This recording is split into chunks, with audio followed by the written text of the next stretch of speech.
Él no es polémico, solo es una persona brillante. Y eso a la gente le aterroriza.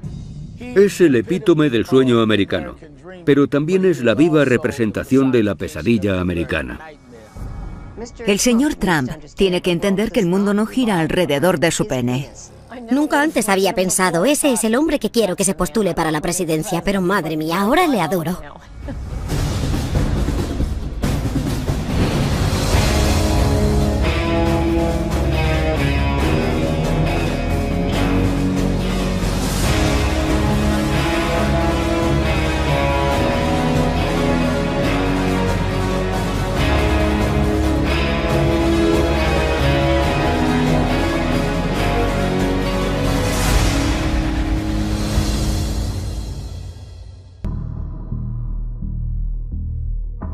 Cuando conocí a Donald Trump, estábamos en sus oficinas en el edificio Trump Tower, y lo primero que hizo fue enseñarme su despacho y me mostró todas las portadas de revistas de él mismo que tenía enmarcadas y colgadas en la pared. Debemos comprender que Donald Trump tiene una imagen muy cinemática de sí mismo. Lo que más le gusta hacer es sentarse en el sofá de su casa a ver películas y comer hamburguesas. Antes de meterse en el mercado inmobiliario, se planteó invertir en la industria cinematográfica. Me dijo que había pensado en mudarse a Hollywood para convertirse en productor de cine. Durante el tiempo que estuve con él no dejaba de hablar sobre películas o actores que le fascinaban. Un día me dijo que Clint Eastwood era la mayor estrella de cine de todos los tiempos. Y entonces me vino la imagen de Clint Eastwood apartándose el poncho por encima del hombro interpretando a El hombre sin nombre, paseando los dedos por encima de su revólver. Así es como Donald Trump se ve a sí mismo. Por eso, entrecierra los ojos. Creo que ha practicado la mirada de Clint Eastwood 1 millón de veces frente al espejo. Y se imagina a sí mismo llevando a cabo el rodaje de una película producida por Trump, dirigida por Trump y escrita por Trump. Se titularía La vida de Trump.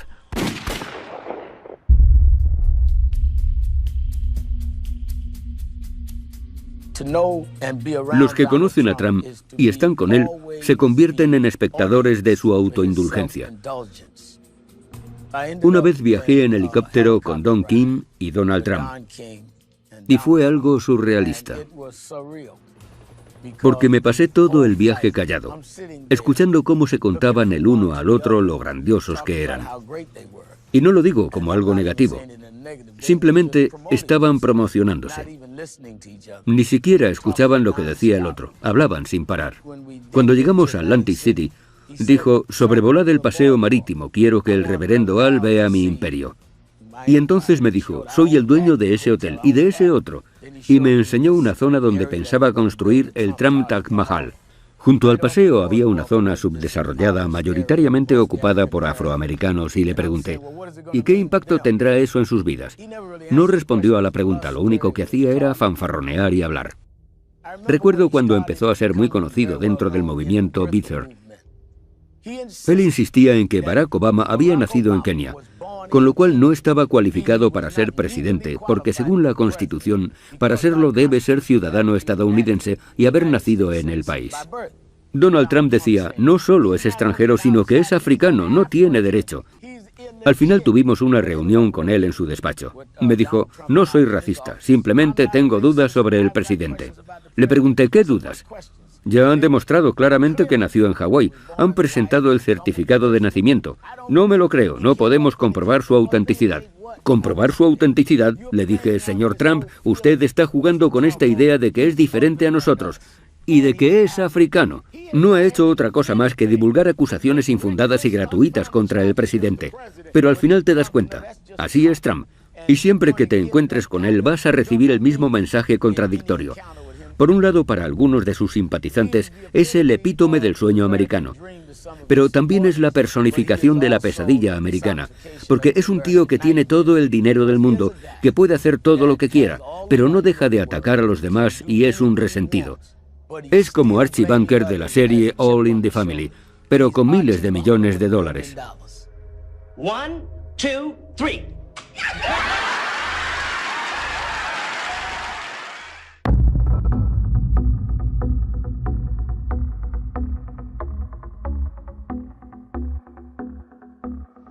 Le conocí porque en las clases de economía realizamos un caso de estudio sobre un libro llamado El arte de la negociación, uno de sus libros más vendidos. Y me dejó fascinada, porque estaba lleno de códigos de tiempo. Era como repasar un día cualquiera en la vida de Donald Trump. Llamar a esta persona, llamar a esta otra, llamar a mi abogado. Se veía el funcionamiento interno de esta gran mente. Hablaba de cómo destruir a la competencia. Era tan provocativo. Él lo ve todo como una partida de ajedrez. Y yo soy una ávida jugadora de ajedrez. Mientras leía el libro no dejaba de pensar. Para él, todo es como una gran partida de ajedrez. Cuando oí hablar de The Apprentice, lo anunciaban como una entrevista de trabajo. Si tienes lo que hay que tener, si quieres vivir como yo, manda tu currículum para ser mi becaria. Y nos lanzamos de cabeza. ¿Quién no quiere ser multimillonario? ¿Quién no quiere vivir en el Trump Tower y tener un ejército de mayordomos a su disposición? Donald Trump es la mente más brillante del mundo en cuanto a marketing y técnicas de venta. No tiene rival. Ya era muy famoso, pero se ha acabado convirtiendo en una superestrella, como una estrella del rock. You know, the show has gotten great reviews. I've gotten great reviews. Everything's gotten great reviews except for one thing, my hair. Todo el mundo decía, estás despedido, como en el programa, todos querían estar cerca de él. He visto a gente enamorarse de él nada más conocerle. Gente que le apoya en todo lo que dice, que compra todo lo que vende, que hace cola por él, que le aclama. I am officially running for President of the United States, and we are going to make our country great again. Sabe que mientras la gente esté entretenida, mientras se sienta cautivada, mientras se mantenga la intriga, van a seguir viéndole, le van a prestar atención. Conoce mejor sus ángulos, sabe qué frases usar para elevar los ánimos, para bajarlos un poco, para dar énfasis, para suavizar. Conoce a su público.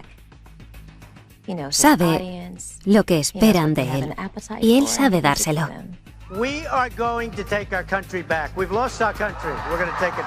Se ha convertido en un icono cultural. Creo que se ha vuelto adicto. Cada vez quiere ser más famoso, porque nunca es suficiente.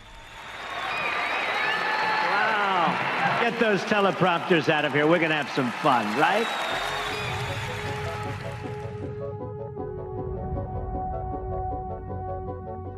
Mira, esta es una de mis posesiones más valiosas. De hecho, la guardo bajo llave. La Academia Militar de Nueva York fue el lugar donde Donald Trump se convirtió en líder por primera vez. Fue la primera vez que estuvo al mando de su propia compañía. En esta página aparezco justo al lado de Donald Trump. Si nos fijamos en esta fotografía del anuario, vemos que tiene una estrella a cada lado del cuello de la chaqueta. Eso es porque era un cadete condecorado. Donald Trump es un líder nato. Aprovechaba su sonrisa y encanto natural para llevarse bien con todo el mundo, y parecía que caía muy bien a todos. Con 17 años ya tenía a 40 cadetes bajo su mando. Era mi capitán, así que le conocí bastante bien. Donald era un chico algo rebelde y necesitaba aprender a canalizar esa rebeldía. Siempre me pareció un hombre con un objetivo muy claro, incluso por aquel entonces. Conseguía que todos cooperáramos para hacer lo que él quería. El sistema de valores que seguíamos era nunca mentir, engañar o robar a otros cadetes. Punto. No es que fuese una regla, era un código de honor que llevábamos dentro. Uno de los cadetes robó a otro. Le robó un mechero de gasolina. Se lo dije a Donald Trump y él dejó bien claro a todos que no quería que nadie hiciese nada, que nadie tomase represalias contra él, y todos le obedecimos. Donald le llevó a la oficina administrativa y expulsaron al cadete. Llevábamos una vida muy organizada. La corneta sonaba todos los días al alba. Teníamos que estar en formación 15 minutos después, listos para pasar revista. No podíamos ir a casa los fines de semana. Si teníamos suerte, nuestros padres venían a visitarnos el domingo y nos llevaban a comer fuera. Su madre y su padre venían a menudo. Eran estrictos pero cariñosos, especialmente su madre. Donald era muy conocido y muy querido. Se ganó el título de Casanova al final del año, y eso que ni siquiera había chicas en la escuela. He oído a Donald Trump decir que una de las mejores cosas que le han podido ocurrir en la vida es haber ido a NIMA, la Academia Militar de Nueva York. Los valores que asimilamos en ese entorno durante todo ese tiempo, sé que a Donald Trump le han marcado de por vida, al igual que a mí. El nudo de mi corbata es un doble Windsor. Es algo automático para nosotros. Es el nudo que hacíamos todos los días. Si Donald Trump lleva ahora mismo una corbata, la lleva con un doble Windsor. El Donald Trump que vemos hoy en la tele es el que ha sido siempre.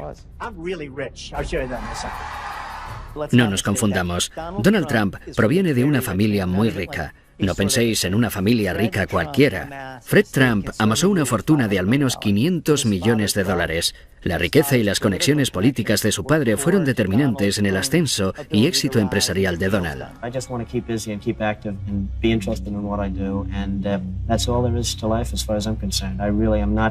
Looking to make tremendous amounts of money. I'm looking to enjoy my life, and if that happens to go with it, that's fabulous.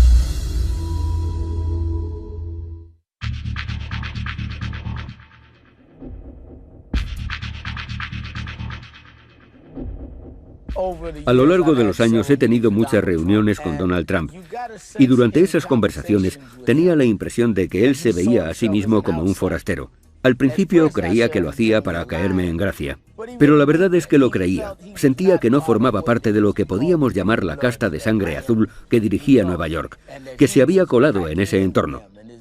Y su dinero, su glamour y la fama de su nombre nunca le hizo sentir que formaba parte del gremio del mercado inmobiliario. Él se sentía como un tío Queens, y no solo parecía querer colarse en ese mundo, sino también ridiculizarlo. Quería rebautizar todos los edificios con el nombre de Trump.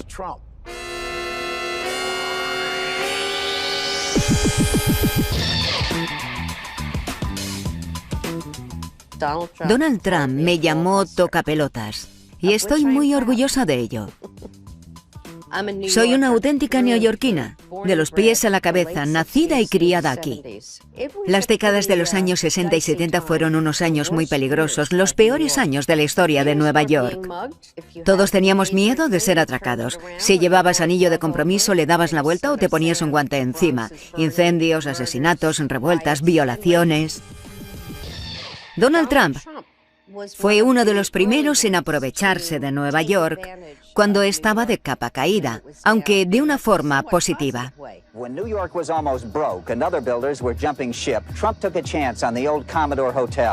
Él entendió que Nueva York tenía problemas o que la cosa estaba a punto de cambiar y se lanzó de cabeza para aprovechar la oportunidad y hacer negocios. Entonces vino al West Side y se encontró con su propio Waterloo. Trump's flashiest project is still on the drawing board. He and architect Helmut Jahn want to build a giant complex of offices, apartments, and shops on a 13-block site along the Hudson River.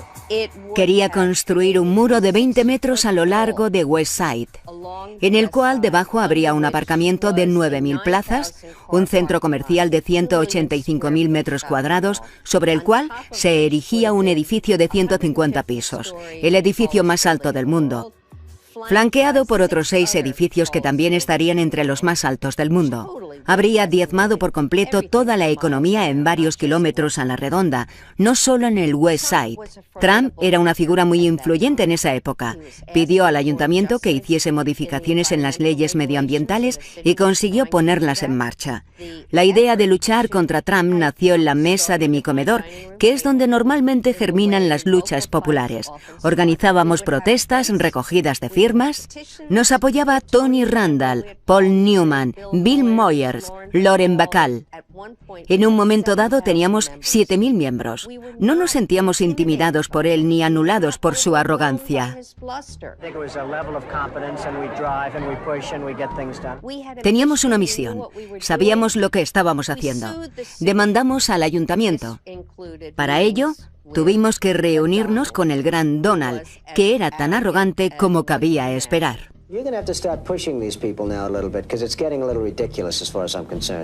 Trump aceptó nuestro diseño alternativo, que es lo que finalmente se construyó.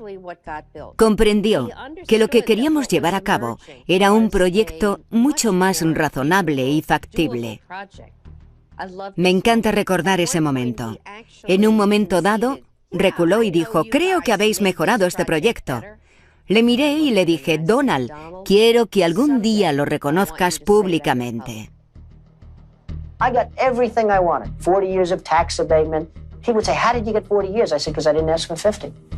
Siempre le digo a todo el mundo que quiero que en mi epitafio diga: Donald Trump me llamó tocapelotas.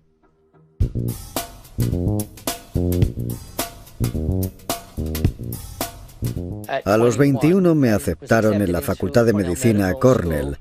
Así que me asenté en Nueva York, en Manhattan, en 1967, en el llamado East Village.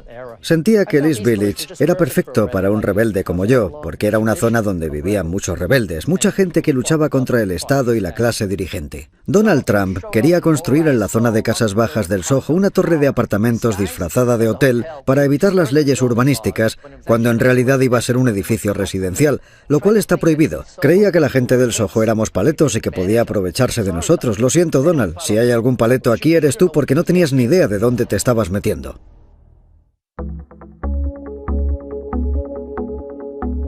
Nadie le impone nada a los vecinos de mi barrio. Nosotros somos los que decidimos qué queremos. Nadie puede decir qué es mejor para nosotros.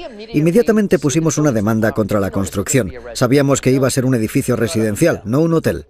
¿Quién compra apartamentos a $20.000 el metro cuadrado cuando hay una demanda interpuesta? Nadie, y así fue. Después de un tiempo no había vendido ni uno. De hecho, se inició la ejecución hipotecaria y se subastaron. Así que nos salimos con la nuestra. Queríamos un hotel y eso fue lo que conseguimos. Donald Trump no consiguió lo que quería, se quedó sin su edificio residencial. Solo consiguió quedarse en bancarrota.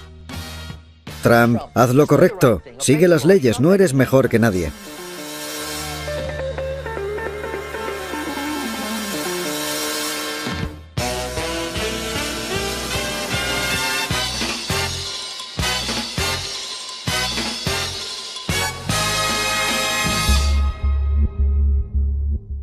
Siempre he sido abogada de derechos civiles, defensora de los derechos de las mujeres, abogada de las minorías que se han visto despojadas y privadas de sus derechos y que no han disfrutado de la igualdad de oportunidades en este país. Hemos defendido los derechos de las mujeres y de las minorías cuando hacerlo era algo muy impopular y controvertido, y sigue siéndolo en muchos aspectos. Jenna Talakova se inscribió en el concurso de belleza Miss Universo Canadá. Después de ser aceptada, el comité del concurso decidió expulsarla de la competición basándose en un requisito que debían cumplir las participantes: haber nacido mujer. Do you identify as trans or as a woman? To me, I am a woman. I've always been a woman. Habían violado los derechos de Jenna. Decidimos dar una rueda de prensa para dirigirnos a Donald Trump, que era el dueño del concurso, para poner fin de una vez por todas a esta discriminación tan flagrante. Have you met Donald Trump? Not yet. Jenna tenía pasaporte canadiense, su carné de conducir y su certificado de nacimiento donde se indicaba que era una mujer. Y eso debería ser más que suficiente para el señor Trump. Ella no le ha pedido al señor Trump fotos de su nacimiento para ver su anatomía y para que demuestre que era un hombre. Después de dejar claro que no nos interesaban las fotos de su anatomía, el señor Trump llamó a TMZ para decir que seguramente me quedaría muy impresionada al ver su pene. Yo le respondí: no tengo una lupa suficientemente grande para ver algo tan pequeño. El señor Trump tiene que comprender que el mundo no gira alrededor de su pene ni del de nadie. Si alguna vez el mundo ha sido así, ya no lo es. A mí me pareció muy interesante porque me estaba insultando y atacándome directamente a mí. Esas cosas no me molestan porque el mensaje que yo entiendo es que he ganado la batalla y que tengo razón. Al final cedió. Creo que el señor Trump reconoció que en el fondo se trataba de un problema de derechos civiles.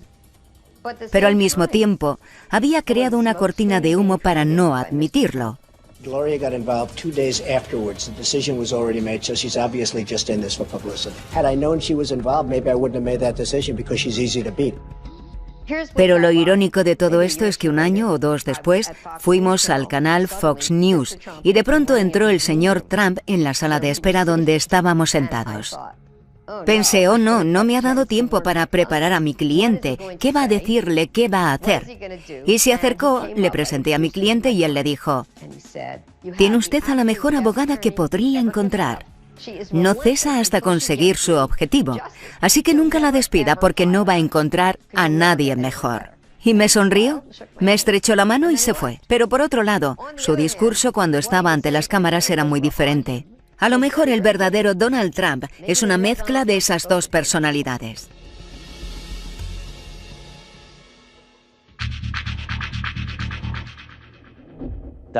Donald Trump quería formar parte de la NFL y aprovechar un terreno muy bien cotizado que poseía en Manhattan. Donald pensó, a la NFL le vendría bien tener otro equipo en Nueva York, especialmente si jugase en Manhattan. La NFL no invitaba a Donald a entrar.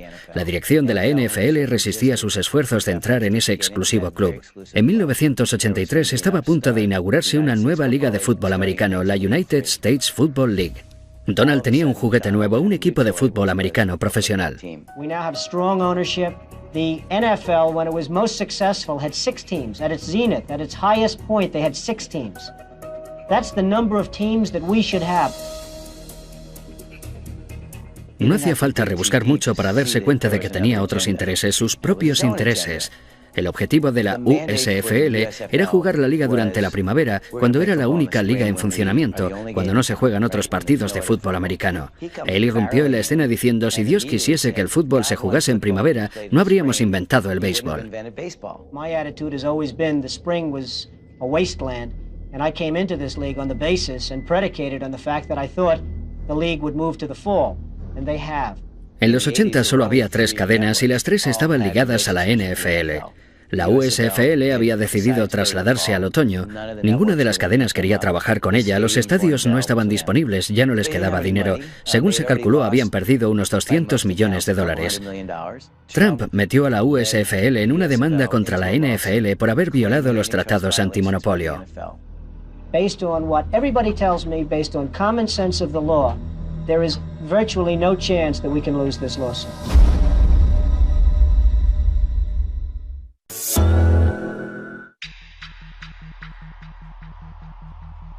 Sin duda la USFL ganó la batalla, pero perdió la guerra.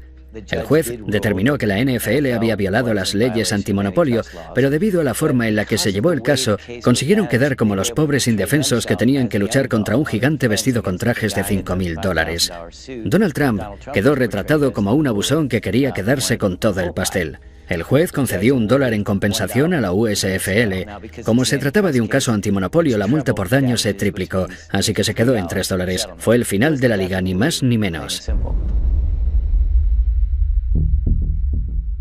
En 2009, la ESPN lanzó una serie llamada 30 for 30, una serie de documentales pionera.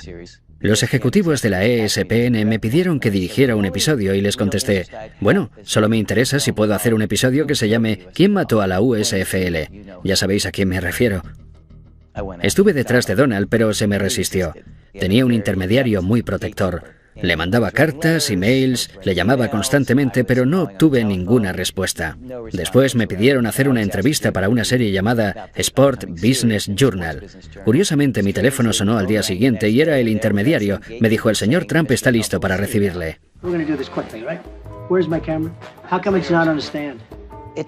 Parecía que no quería estar ahí. Todo le molestaba. Quería pasar a la siguiente pregunta y se notaba que estaba inquieto. Era como un niño pequeño cumpliendo un castigo. Conseguimos justo lo que queríamos, y él se esforzó por defenderse como pudo, pero entonces le di el golpe de gracia. Le enseñé el cheque que el juez le había concedido a la USFL. Quiero que veas esto. Eso le sacaría una sonrisa, ¿no? Pues no. Se acabó. Esa fue la gota que colmó el vaso. Se fue dándome unos golpecitos en el hombro con condescendencia y se marchó de la habitación. Me dijo, espero que entiendas que lo he hecho lo mejor que he podido. Le contesté, bueno, Donald, yo no soy un director de cine y voy a intentar ser todo lo objetivo y justo que me sea posible. Vamos a hacer un estreno por todo lo alto. La ESPN te va a invitar, te mandará una limusina. Espero que puedas venir. Y me dijo, bueno, eso dependerá de ti, ¿no crees? Le mandé una carta y él me contestó, cuando Donald te manda una carta, simplemente coge la que tú le has mandado y escribe encima con un marcador negro. Dijo que era una película barata y que faltaba a la verdad. Terminó diciendo mucha suerte. Firmado Donald Trump. Postdata, eres un pringado.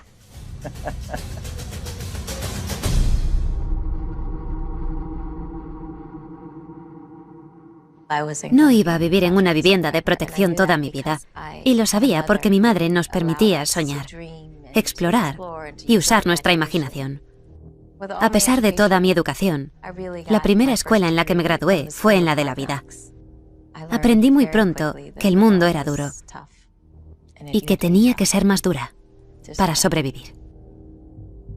Fui a la Casa Blanca nada más terminar el máster y se me presentó la oportunidad de colaborar como voluntaria en la Convención Nacional del Partido Demócrata y de trabajar con una abogada de derechos civiles que se convirtió en mi mentora. Ella me ayudó a entrar en la Casa Blanca y a trabajar para el vicepresidente Al Gore. Después dejé la oficina de Al Gore y empecé a trabajar para Bill Clinton. Esa fue la época más convulsa de la Casa Blanca de los últimos tiempos. Hasta tuvimos una audiencia para la destitución del presidente.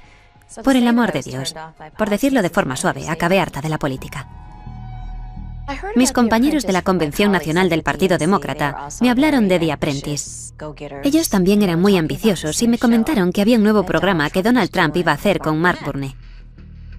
No se lo dije a nadie, pero pensé, voy a presentarme al concurso. Donald Trump buscaba a alguien que luchase para convertirse en director ejecutivo de su compañía. Quería personas como él. Honestas, provocativas, agresivas. Sabía que mi presentación marcaría el tono de mi relación con Donald Trump y tenía que diferenciarme de los demás. Donald Trump no me intimidaba, pero el proceso sí.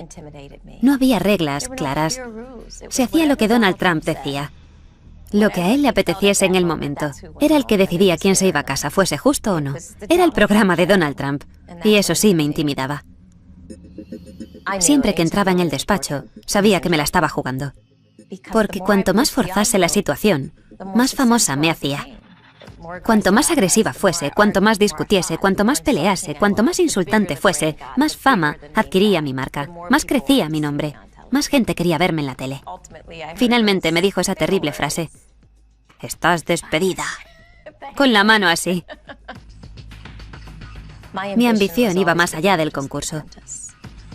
Yo estaba jugando a un juego dentro del juego. No solo quería que los espectadores de The Apprentice supiesen mi nombre, quería que el mundo entero me conociese. La gente suele preguntarme por Donald, sobre si es tal y como parece, cuando en realidad Donald está jugando a un juego dentro del juego. Y está ganando. Y cuando no gana, cambia de juego y la gente no sabe seguirle el ritmo. Él no es polémico, solo es una persona brillante. Y eso aterroriza a la gente. Donald J. Trump is calling for a total and complete shutdown of Muslims entering the United States until our country's representatives can figure out what the hell is going on. La gente está cansada. Está cansada de que los políticos les digan una cosa y luego hagan lo contrario.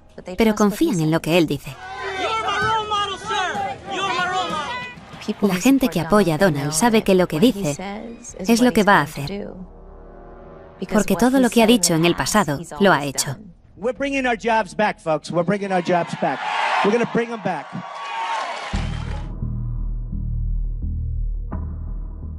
Trump es la estrella de carne y hueso que estábamos esperando. Cuando veo a Donald Trump, veo muchas más cosas y a mucha gente le pasa lo mismo. Pero desde que empezó a postularse para la presidencia, le he visto desde un prisma completamente nuevo. No imaginaba que pudiese convertirse en un candidato serio hasta que dio el discurso de los violadores mexicanos. When Mexico sends its people, they're not sending their best.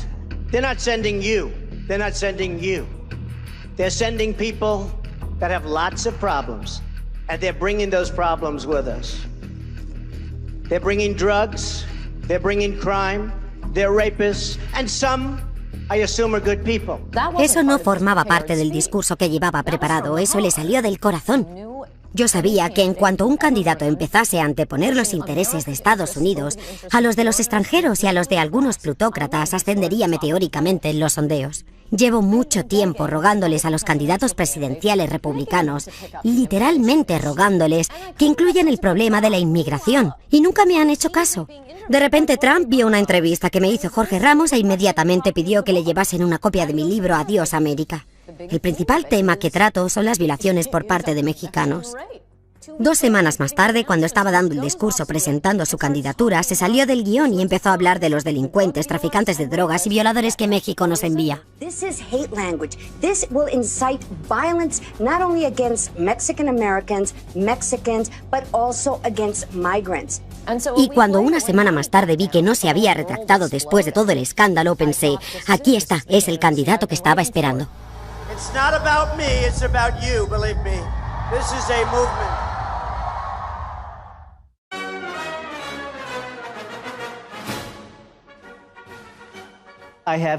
He pasado mucho tiempo con Donald Trump. Creo que cuando más estuve con él fue entre 2003 y 2005. Por aquel entonces cubrí un reportaje sobre él para New York Times y después estuve escribiendo el libro. Trump Nation habla de cómo el autobombo le da ventaja, a menudo a costa de mentir sobre sus logros reales, y de cómo estampar su nombre sobre todo tipo de objetos, desde vodka hasta colchones, pasando por ropa interior y rascacielos, es una señal de éxito. Este fue un momento muy interesante para mí. Tenía la oportunidad de escribir sobre una persona cuyo entramado empresarial era un auténtico desastre, pero que al mismo tiempo tenía una imagen pública gracias al programa The Apprentice, donde se mostraba como el dios del mundo empresarial. Hicimos muchos viajes cruzando el país a bordo de sus jets privados. Le encantan las patatas fritas, siempre tenía una gran bolsa cerca. Me llevó en su Ferrari rojo por Palm Beach y me pareció que no sabía conducirlo muy bien. Las marchas hacían mucho ruido cada vez que se paraba en un stop o que arrancaba. Le costaba mucho meter las marchas. Le encantaba que estuviese escribiendo un libro sobre él y creo que pensaba que lo íbamos a escribir juntos.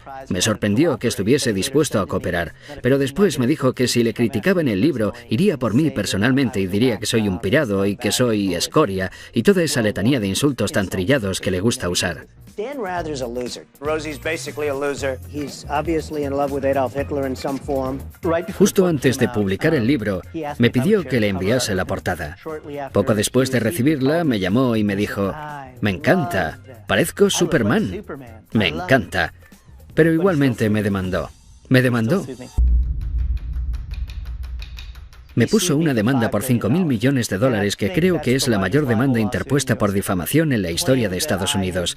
Decía que le había hecho un daño irreparable a su reputación y a su solvencia para hacer negocios. Todo se basaba en 3 páginas del libro que se centraban en el valor de su red empresarial, y en ellas hablaba de que él contaba una historia totalmente descabellada y exagerada cuando decía cuánto dinero tenía.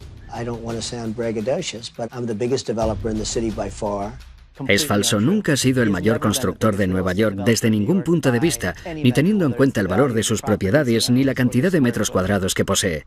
Yo estaba dispuesto a llevar a juicio la veracidad de los hechos de mi libro. Creo que él pensaba que mi editorial se iba a echar atrás. Cuando superó el shock inicial de saber que íbamos a litigar con todas nuestras armas contra él, se dio cuenta de que, como me estaba demandando por supuestamente mentir sobre su riqueza, tendría que enseñarnos todos los recibos de sus impuestos y sus libros de cuentas, y evidentemente nunca los había hecho públicos. Durante el juicio presentamos un recuento del valor de su red empresarial elaborado por uno de sus bancos.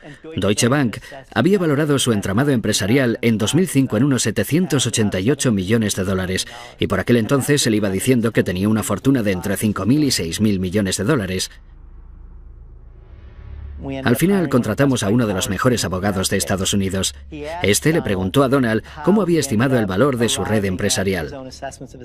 Y la respuesta de Donald fue básicamente, bueno, depende de cómo me sienta. Depende de cómo me sienta cada día y sobre todo depende de cómo me vea a mí mismo. Le plantamos cara a Donald, le quitamos la máscara para mostrar cómo era en realidad y perdió.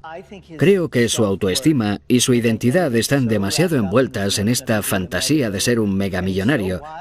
Y en el fondo es una persona tan insegura que si no se muestra como una de las personas que merecen estar entre los 100 o los 200 primeros de la lista Forbes, no es nadie.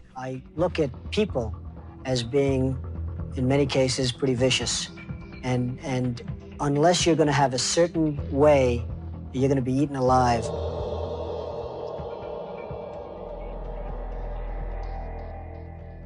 Politicians are supposed to make a lot of promises they don't intend to keep.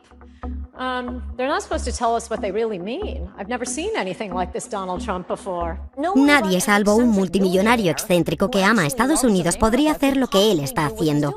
Porque sus contribuyentes le dirían, no, ese no es nuestro mensaje. Demuestra tener mucho carácter porque está dispuesto a perder dinero, a perder amigos en su mismo vecindario. No está tomando una decisión muy popular.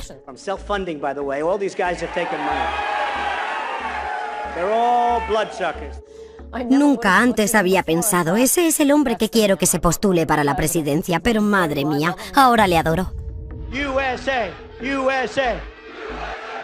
Nunca había asistido a un evento político donde la gente estuviese tan feliz, porque por fin alguien hablaba sobre inmigración, sobre comercio y sobre proteger a los americanos, y además mandaba a tomar viento fresco a los medios de comunicación y a la corrección política. Los ciudadanos llevan mucho tiempo esperando que alguien se ponga de su lado en estos asuntos. En todos sus mítines, ¿cuál es la frase que despierta más ovaciones? Voy a levantar un muro. Todo el mundo se pone en pie al oírlo. Es cuando más le aplauden. Si nota que se está alargando demasiado, que la gente empieza a aburrirse, que dice algo que no gusta, si quiere ganárselos de nuevo, empieza a hablar del muro.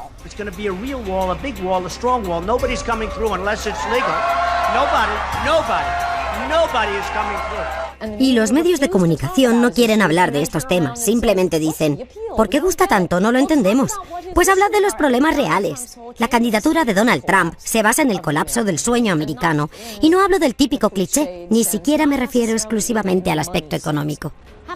Tener un trabajo es importante, el respeto por uno mismo es importante. Preocuparnos por nuestra familia, por nuestra ciudad, por nuestro país, en lugar de preocuparnos por el resto del mundo. Es totalmente imperdonable que ningún partido defienda todo esto. Y Trump ha llegado diciendo, voy a poner a los Estados Unidos en primer lugar. ¿Esa es su idea revolucionaria? ¿Y nadie es capaz de competir contra él?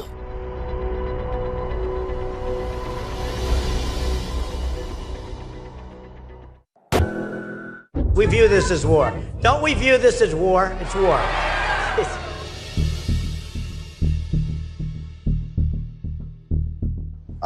Gran parte del pueblo estadounidense está muy enfadado. No dejan de mandar representantes a Washington para que cambien las cosas, pero nada cambia. Y la cosa va cada vez peor. Y a menos que alguien luche por ellos, nada va a cambiar. Estados Unidos es ahora igual que la Roma antigua. La ciudad se está desmoronando a nuestro alrededor y el pueblo solo quiere ir al Coliseo. Estamos en ese punto y Donald Trump resulta que lo ha comprendido. Muchos dicen que tiene que cambiar esa actitud y tiene que empezar a comportarse como un presidente. Pero lo cierto es que estamos siendo testigos de un combate de lucha libre y si no sabes comunicarte con el público de la lucha libre, no vas a llegar a ninguna parte. Da igual lo lógicos que sean tus argumentos. The world laughs at us. They won't be laughing if I'm president. Creo que el objetivo final de Donald Trump, cuando empezó a postularse para presidente, era desarrollar y afianzar influencias políticas y ganar más poder. Y creo que en algún momento, al ver todas esas masas y toda esa gente apoyándole, empezó a pensar, puedo ganar estas elecciones. Pero en el fondo no estoy convencido de que quiera ser presidente. Creo que si un día se despertase y tuviese que dirigir el país, para él sería una auténtica pesadilla, porque ni siquiera sabe dirigir su negocio correctamente. No es un buen director, pero es un promotor excepcional, y no tiene que dirigir nada mientras que sea capaz de seguir jugando con humo y espejos. Y él sabe jugar con ellos mejor que nadie que yo conozca. We have huge deficits, we have huge unemployment, we have huge problem, and we're not respected. Estoy segura de que me pasaré los próximos 8 años criticándole por haber hecho esto o lo otro, pero creo que va a construir el muro. Creo que va a limitar y a prohibir completamente la inmigración de musulmanes, a reducir la inmigración en general y a deportar a los extranjeros ilegales. Si le quitamos los grilletes a las fuerzas del orden, vamos a librarnos de muchos inmigrantes ilegales, y los estadounidenses llevan mucho tiempo pidiendo a los políticos que lo hagan, pero no les hacen caso. We have thousands of people trying to get in. Should we let them in or not?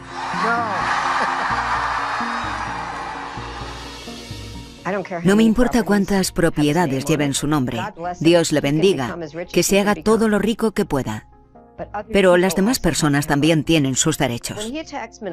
Cuando ataca a las minorías o a las mujeres a las que se les ha denegado sus derechos, da a entender muchas cosas sobre sí mismo. Sobre lo que está dispuesto a hacer, cómo está dispuesto a hacerlo y el tipo de persona que él cree que es. Puede que nos parezca divertido, pero debemos recordar que quien se siente en la Casa Blanca va a tomar decisiones cruciales para todos, y eso ya no es cosa de risa. Irónicamente, lo que me asusta de Donald Trump es lo mismo que le asusta al Partido Republicano. ¿Cómo volveremos a controlar todo esto? ¿Hasta cuándo va a durar? ¿Y hacia dónde nos lleva? Me recuerda a cuando de niño me llevaban a la montaña rusa de Coney Island porque no sabía dónde iba a terminar el viaje. Solamente rezaba para que terminase y que el vagón no se saliese de los raíles.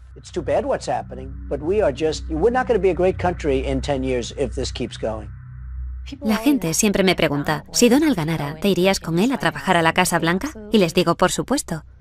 Creo que servir al país que amo es una oportunidad única que no puedo desaprovechar.